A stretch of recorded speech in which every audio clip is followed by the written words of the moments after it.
nabadgelyo korkaaga ha ahaato ku soo dhawow barashada xisaabta xilli walba goor walba iyo waliba waqti walba daawada magacaygu waa Shine Gestir waxaan wali ku guda jirnaa xisaabta loo yaqaano trigonometry waxaan videoga ka horey ku soo baranay hordhaca xisaabta trigonometry-ga iyo waliba magacyada dhinacyada saddexagal kale xagasha quman waxaan kala soo baranay sida loo isticmaalo saddex qaacido ay xisaabtu leedahay caawana waxaan videogan gaaban ku baranaynaa hal magac oo inoo sahlaya inaan xasuusano saddex qaacido ay xisaabta trigonometry leedahay magacu wuxuu dhawaaqiisa yahay SOHCAHTOA SOH waxay u taagan tahay waxay u taagan tahay sinus in lagu helo opposite-ka oo u taagan oo loo qaybiyay h oo u taagan hypotenuse kahna waxay u taagan tahay cosinus in lagu helo adjacent-ga oo loo qaybiyay hypotenuse oo h u taagan towana waxay u taagan tahay tangent in lagu helo opposite-ka oo u taagan oo loo qaybiyay adjacent-ga waa kuwana sinus waxa lagu helaa opposite-ka oo loo qaybiyay hypotenuse-ka waxa loo akhrinayaa SOH waa SOH haye kahna waxa loo akhrinayaa cos adjacent hypotenuse kah ayaad u akhrinaysaa tangent-na waxaad u akhrinaysaa tangent iyo opposite-ka loo qaybiyay adjacent-ga waxaad u akhrinaysaa towa markaas waxaad oranaysaa SOHCAHTOA bal SOHCAHTOA inayna xasuusiso qaacidada bal aan fiirino tusaalaheena koobaad waxaan la yiraahdaa find x haye waxaana la siiyay saddexagalkan xagal cabirkeedu yahay 72.1 degree xagasha dariskeeda waxaa la siiyay 4 cm xagasha dariskeeda dhinaca dariska la ah magaciisu wax weyn adjacent ayaan soo gaabinaa haye waxaa la diray marka dhinaca ugu dheer saddexagalka kaasoo la yiraahdo hypotenuse waxaa loo soo gaabiyaa xarafka h haye markaad a iyo h isla heshid bal akhri labadan weeyaan bal saddexdan magac midabe ku jirta SOH kah weey marka waxaa lagu helaa cosinus in lagu helo adjacent-ga oo loo qaybiyo hypotenuse waa tana cosinus waxaa lagu helaa adjacent loo qaybiyo hypotenuse marka xisaabtan waxaad ku xalini adoo isticmaalaya qaacidada cosinus waxaad oran marka cosinus cos waxaa lagu helaa adjacent oo usoo gaabiyo oo loo qaybiyo hypotenuse haye cos oo ah 72.1 degree waxay la mid tahay adjacent-ga on haysto 4 loo qaybiyay dhinaca hypotenuse-ka on raadinayo oo xarafka x noogu taagan x halka markaad joogtid daawade waxaad xalisaa xisaabtan aljabrada qaybteeda equation-ka markaas waxaad sameeyni dhan walba ayaa waxaad ku dhufani x-kan ayaa dhan walba ku dhufani markaas dhankan x-kan yaala iyo x-kan ayaad isla tuuri waxa kaaga soo baxay x lagu dhuftay cosine 72.1 degree in la mid tahay 4 haye x lagu dhuftay cosine 72.1 degree waxay la mid tahay 4 halka markaad joogtid ayaa dhan walba waxaad u qaybini dhankan waxaad u qaybini cosine-ka 72.1 degree-ga hadii cosine dhankan ayaan u qaybin cosine 72.1 haye dhankan u qaybi cosine 72.1 degree haye halka markaad joogtid ayaad cosine-kan iyo cosine-kan waa isla duulayaan waa isla tuuraysaa x ba kaaga soo baxay x marka waxay la mid tahay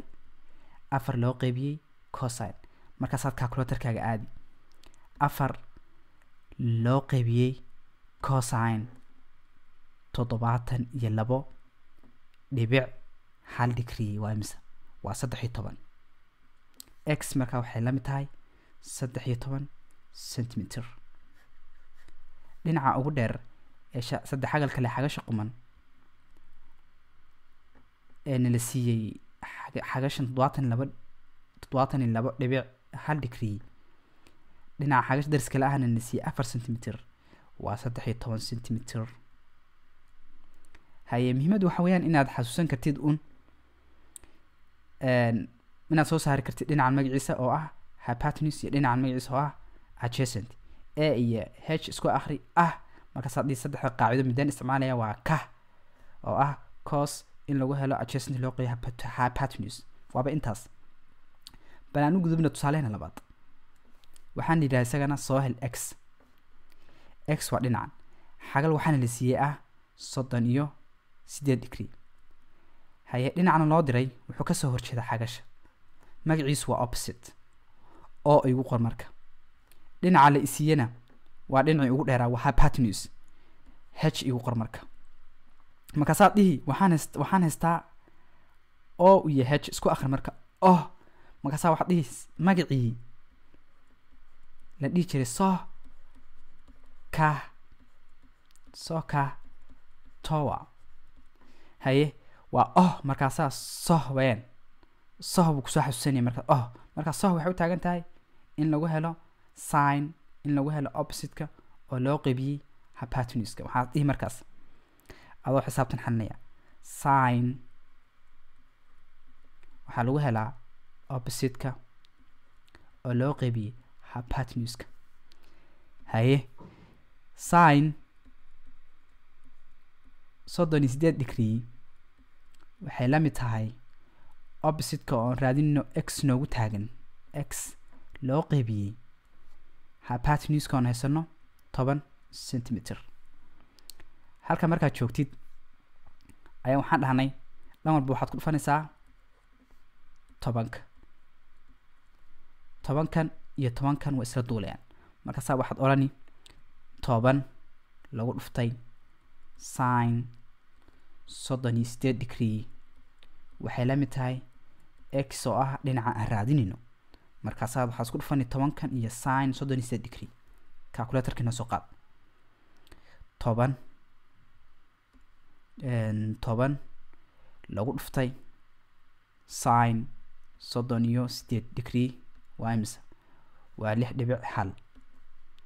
waxa weeyaan 6.1 centimeter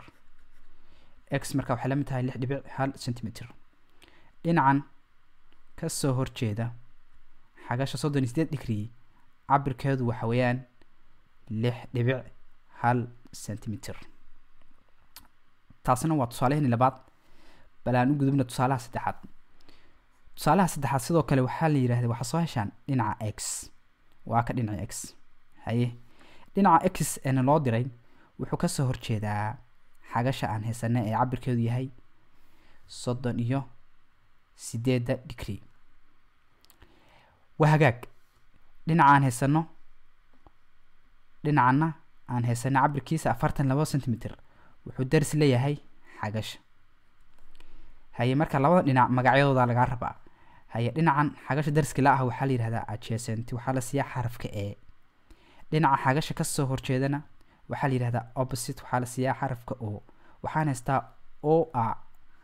owa haye magacii markaasaa soo qaadi magacii soo ka towa haye marka miyuuna ahayn towa midkaad isticmaali rabtid qaadida aad isticmaalaysid maadaama o iyo e tahay towa markaasaa dhi tangent marka tangent waxaa lagu helaa opposite-ka oo loo qaybiyey adjacent-ga haye markaasaa dhi tangent 38 degree waxay la mid tahay opposite-ka oon raadinayno oo noogu taagan xarafka x oo loo qaybiyey adjacent-ga oon haysano 42 halkaa markaad joogtid ayaa waxaad dhan walba ku dhufanaysaa 42 dhankana waxaad ku dhufani 42 isla tuur markaasaa waxaad odhani 42 lagu dhuftay tangent 38 waxay la mid tahay x oo ah dhinaca aan raadinayno. markaasaa calculatorka soo qaadanaysaan x u sahno. markaasaa waxaad orani 42 lagu dhuftay tangent 38 waa imisa waa 32.8 centimeter. x markaa waxay la mid tahay 32.8 centimeter. daawade waa magac dhib yar oo kuu soo koobaya saddexda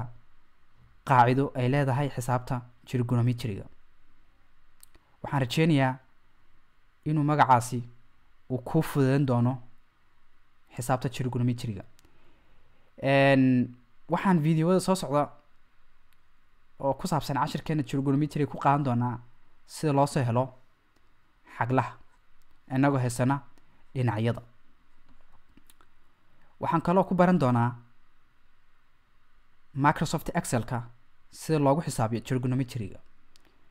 inta aan videogan video lamid ah ku kulmi doonana waxaan idin dhaafayaa assalaamu calaykum waraxmatullaahi wabarakaatuh.